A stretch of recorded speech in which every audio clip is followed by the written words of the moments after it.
So we're talking about this is the image of our youth. Like this is like the hip hop image, right?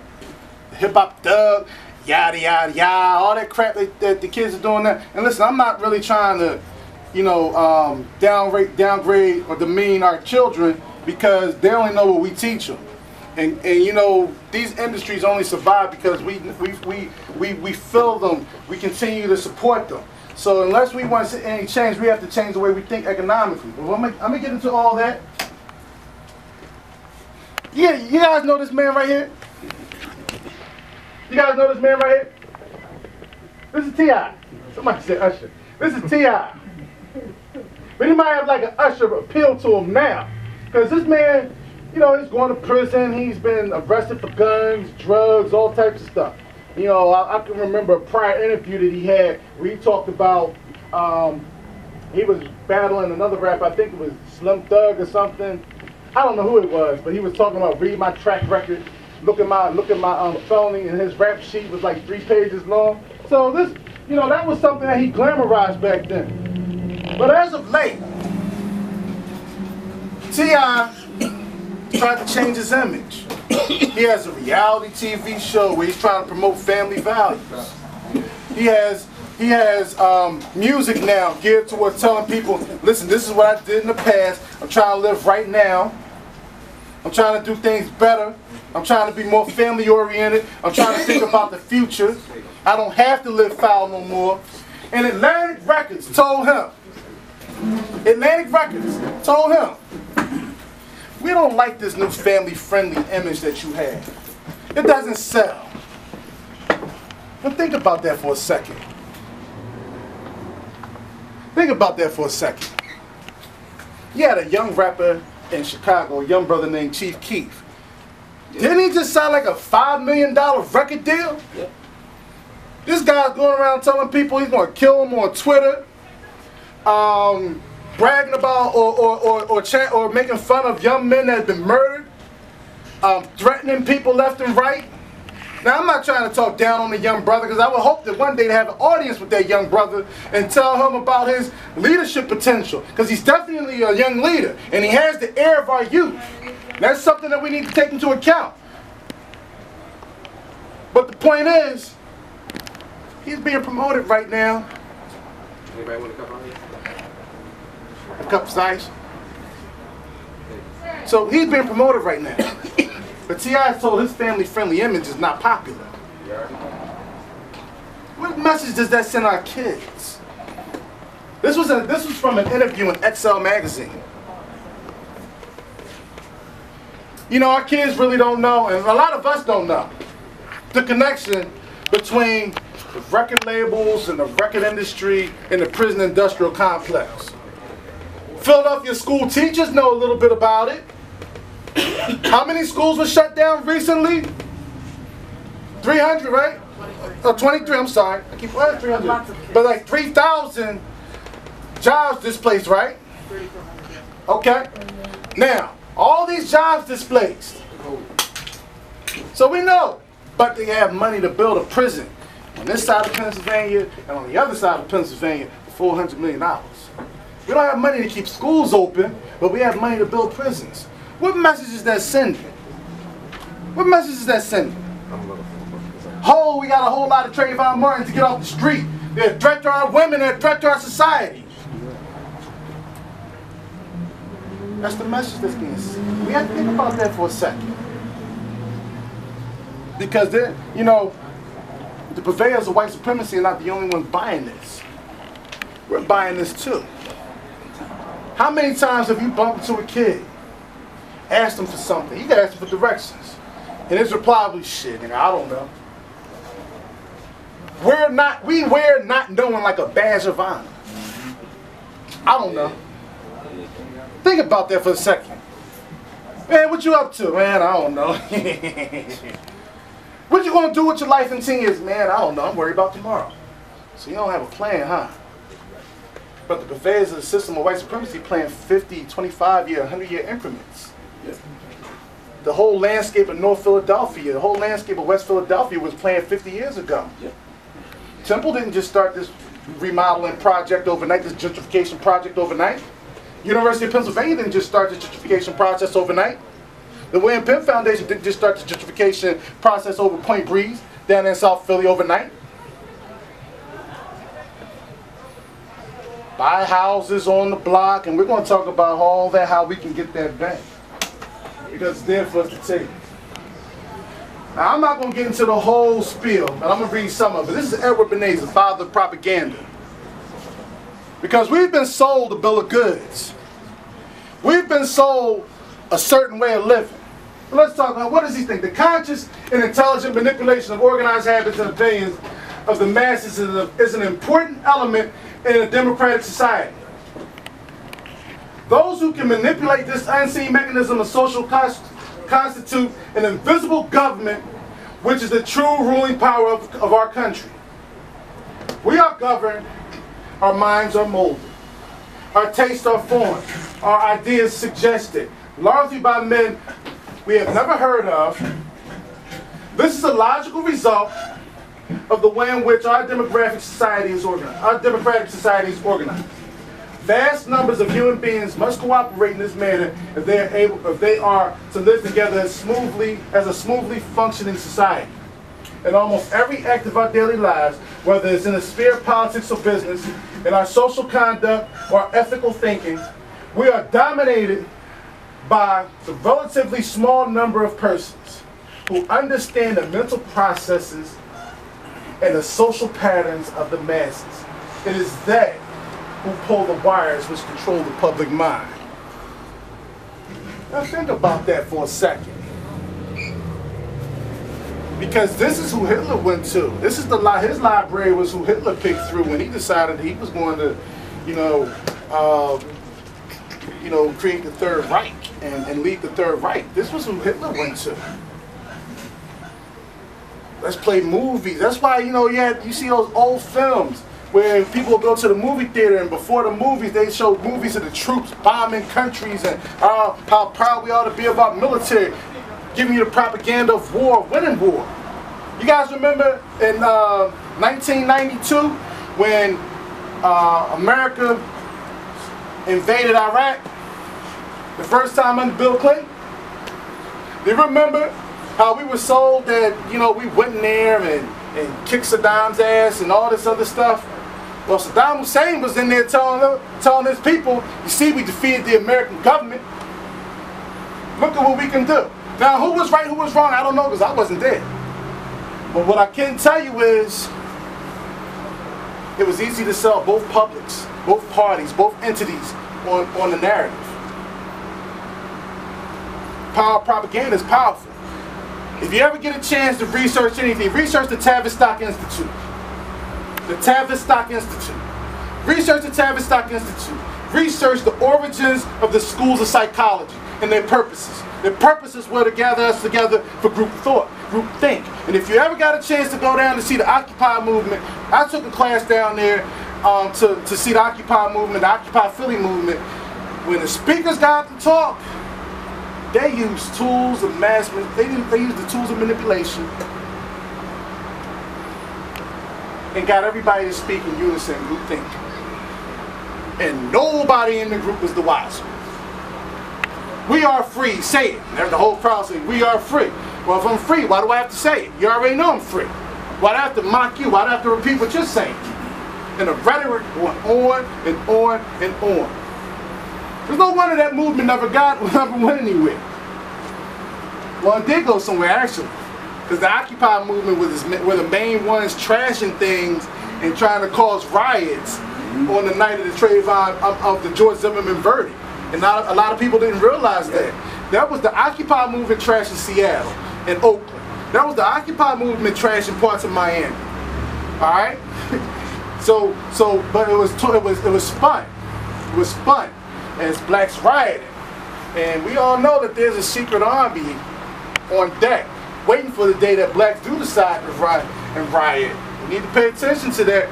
We need to pay attention to the fact that our government has been heading in a certain direction since the late 80s, or since the mid 80s, starting with Rex 84, the opening and the maintaining the concentration camps and FEMA camps. And we guys do some research on the FEMA camps and the FEMA coffins. Do some research on the fact that Homeland Security just got what, millions of billions of rounds of ammunition, how to point bullets, things of that nature. And then think about for a second, Homeland Security focuses on things domestic.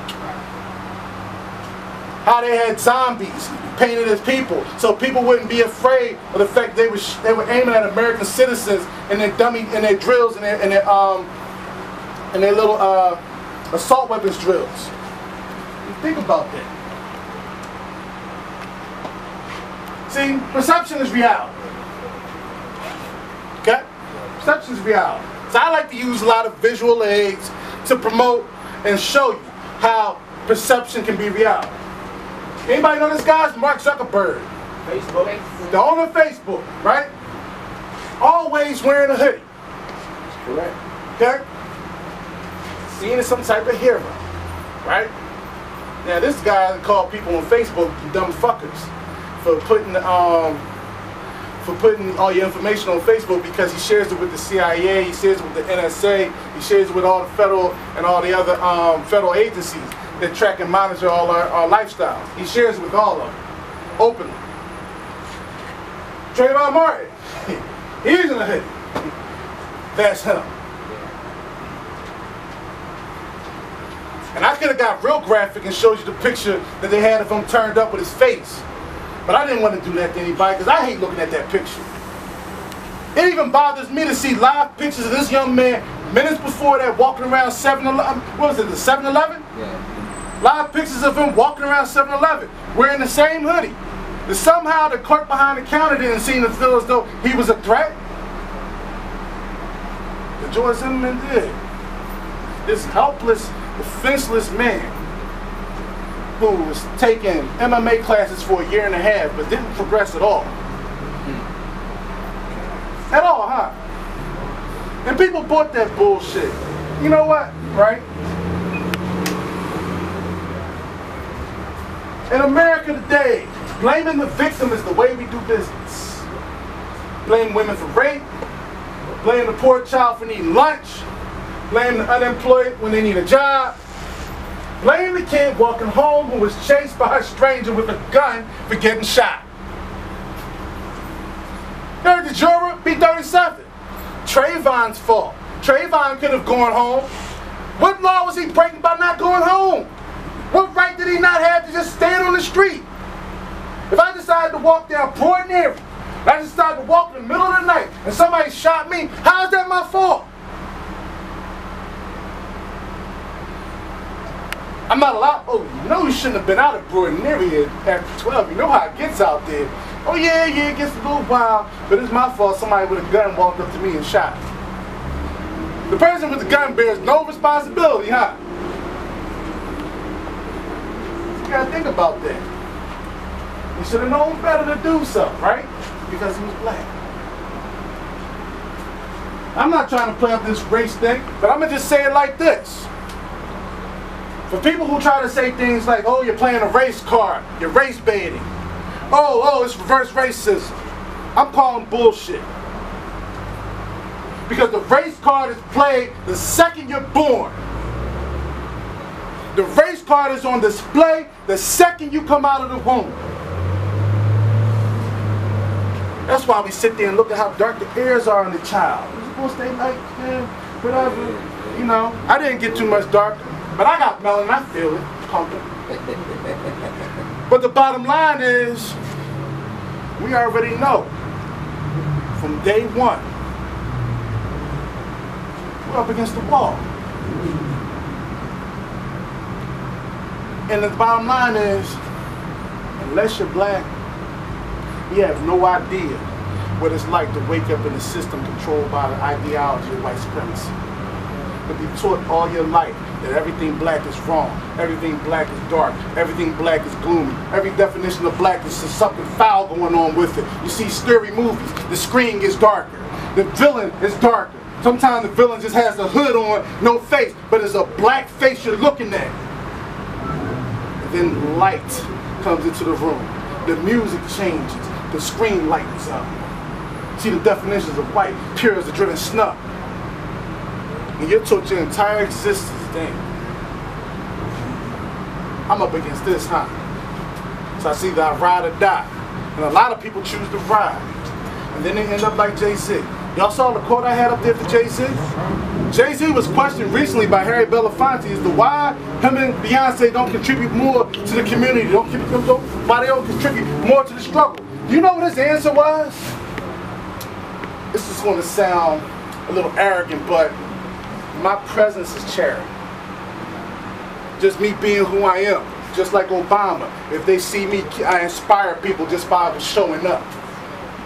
The mere thought of me should inspire kids to do great things.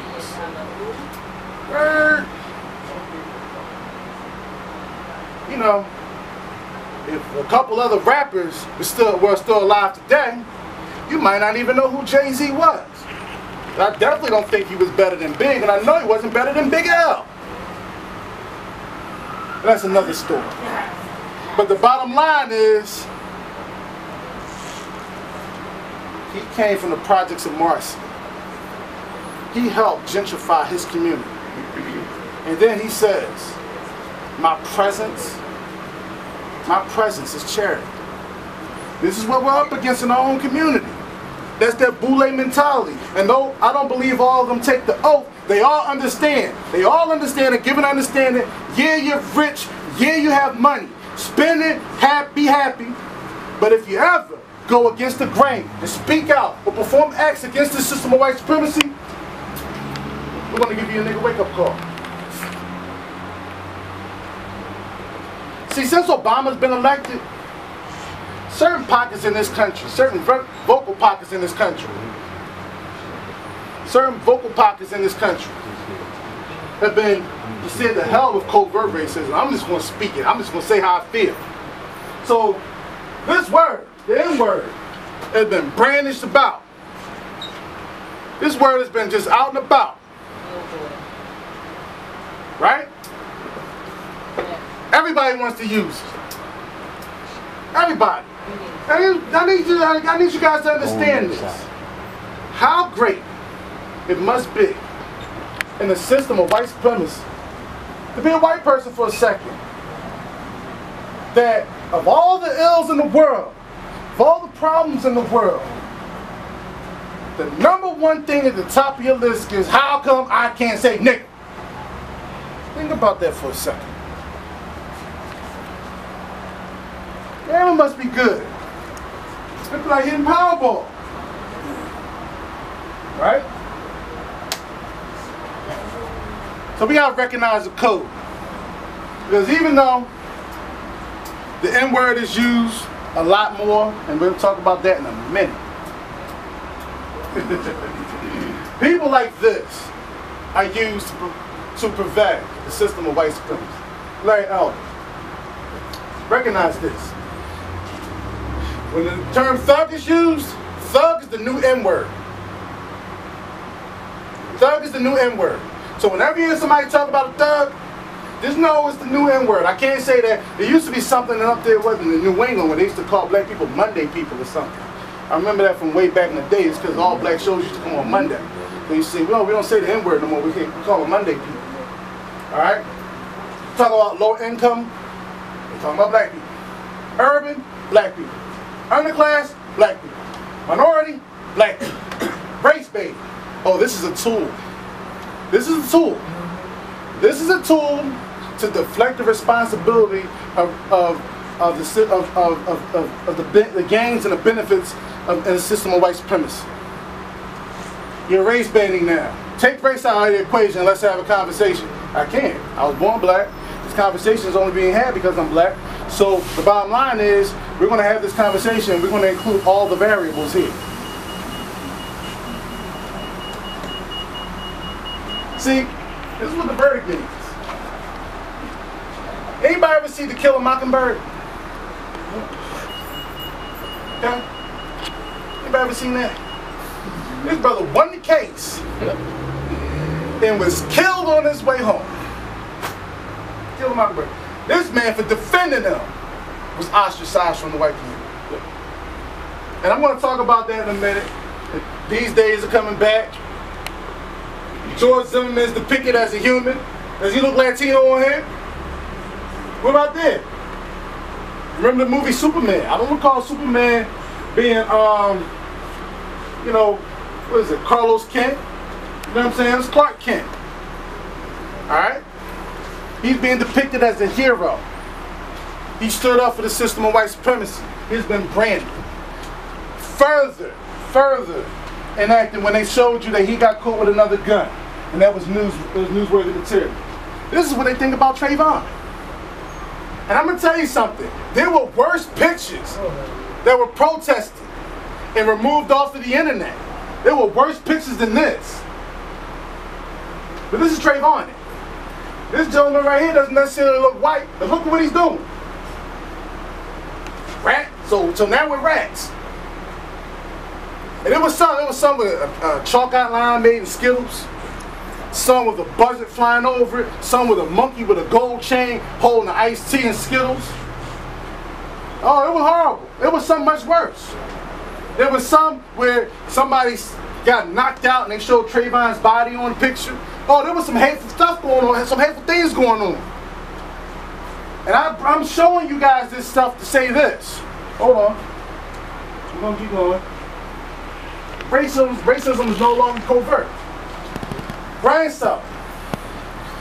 This dude shot somebody. I'm going to tell you this whole story. I don't even have to look at this to tell the story. Brian Sullivan was arguing with 3 black people who were walking past his house. Get off my land. They said, we're not on your land, we're on the sidewalk. What? Came out, got into a fight with one of the black guys. Guess he got his ass whooped because he went back into the house and came back out with a gun. Now, the guy he got into a fight with was walking with his pregnant girlfriend and his brother. He went to go shield his girlfriend. And got shot in the back and paralyzed 4 times. But one of the bullets went past him and plucked her right in the head. She died, and so did the baby. When the cops pulled up to his house, he was yelling racial slurs as they hauled him away in handcuffs. Wayne Henry Butler. Remember I told you I only shot a nigga? Well, that's who shot him. John Henry Spooner.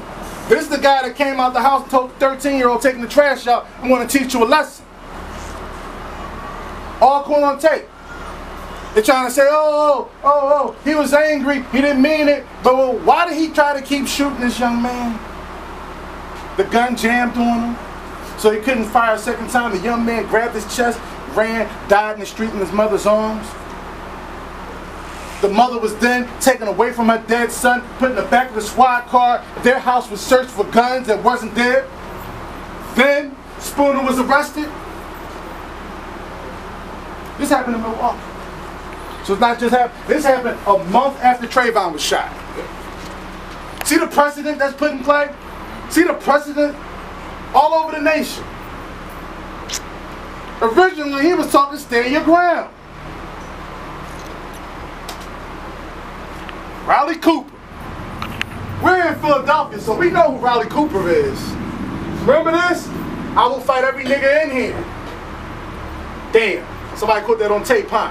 Because this happened in May. The tape was only released like about what, 2 weeks ago? Today's August 10th. Just so we have a frame of reference in time. Let's think about this for a second. Because this, while it's not as painful as the fact that we actually lost a young man in the street, this also speaks to the system of white supremacy. And I don't think anybody's really analyzing this whole thing. But I'm going to give it to you from a different angle. When the Philadelphia Eagles decided to just give him a fine, they never suspended him. They sent him away from the team and away from the media. When they decided to do that and allow him to come back, when they told the NFL, well, what would you like for us to do with it? The NFL said, punishment fits the crime, done deal. You know what they said? They said, listen here, black community, you're weak. Listen here, black community, you have no organization. Listen here, black community, it doesn't matter because we will continue to treat you like shit and you will eat it and accept it. Not only will you eat it and accept it, But you'll support us, and you'll defend us.